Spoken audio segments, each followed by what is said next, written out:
Hello friends, എല്ലാവർക്കും നമസ്കാരം. ഇന്ന് ഞാൻ നിങ്ങളായിട്ട് ഷെയർ ചെയ്യുന്ന റെസിപ്പി ഒരു മീൻ കറിയുടേതാണ്. സ്രാവ് മീൻ വെച്ചിട്ടാണ് നമ്മൾ ഈ കറി ഉണ്ടാക്കുന്നത്. വളരെ ടേസ്റ്റി ആയിട്ടുള്ള റെസിപ്പിയാണ്. സ്രാവ് മീൻ വെച്ച് തേങ്ങ വറുത്തരച്ച് വേണമെങ്കിലും വെക്കാം, തേങ്ങ വറുത്തരച്ചും അല്ലാതെ നമുക്ക് ഈ കറി ഉണ്ടാക്കാം.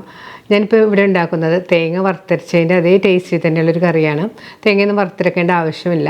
അപ്പോൾ എന്തായാലും നിങ്ങളൊന്ന് ട്രൈ ചെയ്ത് നോക്കുക. ട്രൈ ചെയ്ത് നോക്കിയിട്ട് നിങ്ങളുടെ അഭിപ്രായം കമൻറ്റ് ബോക്സിൽ മറക്കരുത്. നിങ്ങളുടെ ഫ്രണ്ട്സുകാരൊക്കെ ഷെയർ ചെയ്യുക. അപ്പോൾ നമുക്ക് മീൻ കറി ഉണ്ടാക്കാം.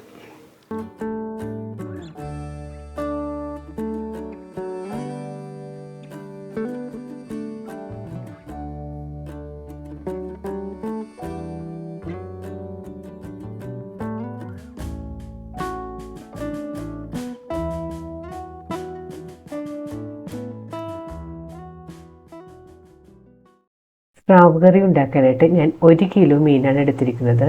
മീൻ ഈ സൈസിലുള്ള കഷ്ണങ്ങളായിട്ട് കട്ട് ചെയ്ത് കഴുകി വെള്ളമെല്ലാം കളഞ്ഞ് വെച്ചിട്ടുണ്ട്. ഇനി കറിക്ക് വേണ്ടത് 20 അല്ലി ചെറിയ ഉള്ളി ചതച്ചെടുത്തത്, 2 പച്ചമുളക് നീളത്തിൽ കീറിയത്, 1 കഷ്ണം ഇഞ്ചി ചതച്ചത്, കുറച്ച് കറിവേപ്പില, 6 അല്ലി വെളുത്തുള്ളി ചതച്ചത്. കറിക്ക് ആവശ്യമുള്ള കുടംപുളിയാണിത്. ഞാൻ 4 കഷ്ണം കുടംപുളി ചെറിയ കഷ്ണങ്ങളായിട്ട് കട്ട് ചെയ്തതിന് ശേഷം കഴുകി 1/2 കപ്പ് വെള്ളമൊഴിച്ച് കുതിർത്ത് വെച്ചതാണിത്. കറിക്ക് ആവശ്യമുള്ള പൊടികളെല്ലാം ഒന്ന് വറുത്തെടുത്തിട്ടാണ് നമ്മൾ കറി ഉണ്ടാക്കുന്നത്. അതിനായിട്ട് ഞാനിവിടെ ഒരു കടായി ചൂടാക്കാൻ വെച്ചിട്ടുണ്ട്. കടായി ചൂടായി വരുമ്പോൾ സ്റ്റവ് ലോ ഫ്ലെയിമിലേക്ക് വെക്കണം.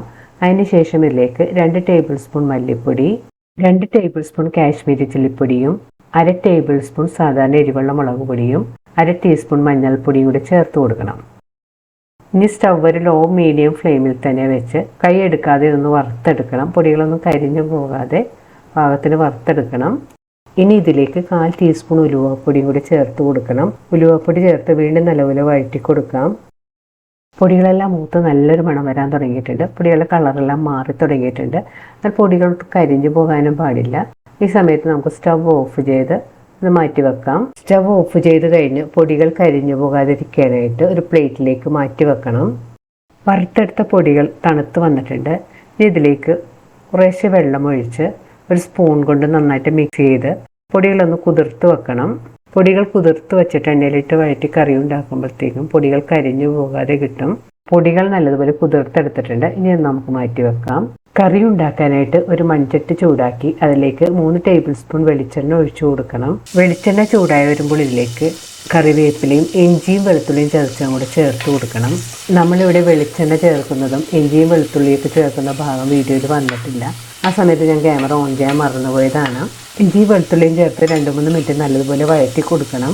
ഇഞ്ചിയും വെളുത്തുള്ളിയും ചേർത്ത് 2-3 മിനിറ്റ് നല്ലതുപോലെ വഴറ്റിയതിന് ശേഷം ഇതിലേക്ക് ചതച്ച് വെച്ചിരിക്കുന്ന ഉള്ളിയും പച്ചമുളകും കൂടെ ചേർത്ത് കൊടുക്കാം. ഇത് ചേർത്ത് വീണ്ടും നല്ലതുപോലെ വഴറ്റി കൊടുക്കണം. ഇപ്പോൾ ഉള്ളിയെല്ലാം നല്ലതുപോലെ മൂത്ത് കളറെല്ലാം മാറി തുടങ്ങിയിട്ടുണ്ട്. ഇനി ഇതിലേക്ക് കുതിർത്ത് വെച്ചിരിക്കുന്ന പൊടികളും കൂടെ ചേർത്ത് കൊടുക്കാം. പൊടികൾ ചേർത്ത് 2-3 മിനിറ്റ് നല്ലതുപോലെ വഴറ്റി കൊടുക്കാം. പൊടികളുടെ പച്ചമണം ഒന്ന് മാറി വരണം. പൊടികൾ മൂത്ത് വരുന്ന സമയത്ത് മസാല കൂടുതൽ ഡ്രൈ ആണെന്ന് തോന്നുകയാണെങ്കിൽ അതിലേക്ക് സ്വല്പം വെളിച്ചെണ്ണയും കൂടി നമുക്ക് ചേർത്ത് കൊടുക്കാം. വെളിച്ചെണ്ണ ചേർത്ത് വീണ്ടും നല്ലപോലെ വഴറ്റി കൊടുക്കണം. മസാല നല്ലതുപോലെ മൂത്ത് വന്നിട്ടുണ്ട്. ഇനി ഇതിലേക്ക് ഒരു ചെറിയ തക്കാളി ചെറിയ കഷ്ണങ്ങളായിട്ട് കട്ട് ചെയ്തതും കൂടി ചേർത്ത് കൊടുക്കണം. തക്കാളി ചേർത്തൊന്ന് നല്ലപോലെ വഴറ്റി കൊടുക്കാം. തക്കാളി ഒന്ന് ഉടഞ്ഞു വരുന്നവരെ നല്ലതുപോലെ വഴറ്റി കൊടുക്കണം. തക്കാളി ഉടഞ്ഞു വരുമ്പോൾ ഇതിലേക്ക് കുതിർത്ത് വെച്ചിരിക്കുന്ന പുളി ആ വെള്ളത്തോടുകൂടെ തന്നെ ഇതിലേക്ക് ചേർത്ത് കൊടുക്കാം.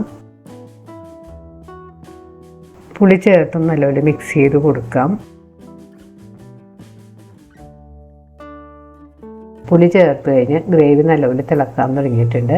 എണ്ണയെല്ലാം നല്ലപോലെ തെളിഞ്ഞ് വന്നിട്ടുണ്ട്. ഇനി ഇതിലേക്ക് പാകത്തിനുള്ള വെള്ളവും കൂടെ ചേർത്ത് കൊടുക്കണം.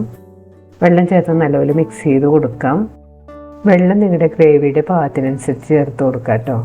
ഇനി ഇതിലേക്ക് പാകത്തിനുള്ള ഉപ്പും കൂടെ ചേർത്ത് കൊടുക്കാം. ഞാനിതിലേക്ക് കല്ലുപ്പാണ് ചേർത്ത് കൊടുത്തിരിക്കുന്നത്. ഉപ്പ് ചേർത്ത് നല്ലപോലെ മിക്സ് ചെയ്ത് കൊടുക്കാം. കറിയുടെ ഗ്രേവി നല്ലതുപോലെ തിളക്കാൻ തുടങ്ങിയിട്ടുണ്ട്. ഇനി ഇതിലേക്ക് ക്ലീൻ ചെയ്ത് വെച്ചിരിക്കുന്ന മീൻ കഷ്ണങ്ങൾ ഓരോന്നായിട്ട് പെറുക്കിയിട്ട് കൊടുക്കാം.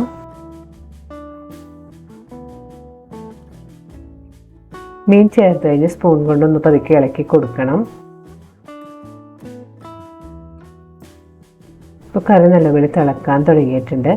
ഇനി പാനൊന്ന് മൂടി വെച്ച് സ്റ്റവ് ഒരു മീഡിയം ഫ്ലെയിമിൽ വെച്ച് കുറച്ച് സമയം കുക്ക് ചെയ്യണം. മീഡിയം ഫ്ലെയിമിൽ വെച്ചൊരു 10 മിനിറ്റ് കുക്ക് ചെയ്യണം.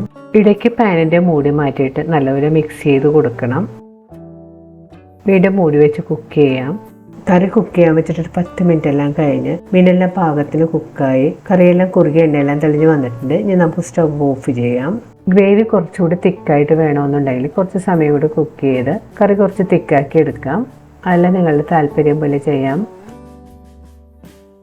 ടേസ്റ്റ് ചെയ്ത് നോക്കിയിട്ട് ഉപ്പ് കുറവാണെന്ന് തോന്നിയാൽ പാകത്തിന് ഉപ്പെല്ലാം ചേർത്ത് കൊടുക്കാം. കറിയിലേക്ക് കടുക് വറുത്തിടാനായിട്ട് ഒരു പാൻ ചൂടാക്കാൻ വെച്ചിട്ടുണ്ട്. പാൻ ചൂടായി വരുമ്പോൾ ഇതിലേക്ക് 1 ടേബിൾ സ്പൂൺ വെളിച്ചെണ്ണ ഒഴിച്ചു കൊടുക്കാം. വെളിച്ചെണ്ണ ചൂടായി വരുമ്പോൾ ഇതിലേക്ക് 1/2 ടീസ്പൂൺ കടുക് ഇട്ട് പൊട്ടിക്കണം. കടുക് നല്ലതുപോലെ പൊട്ടി വരുമ്പോൾ ഇതിലേക്ക് 1 തണ്ട് കറിവേപ്പിലയും 2 ഉണക്കമുളക് 2ആയിട്ട് ചീറിയതും കൂടി ചേർത്ത് മൂപ്പിക്കാം.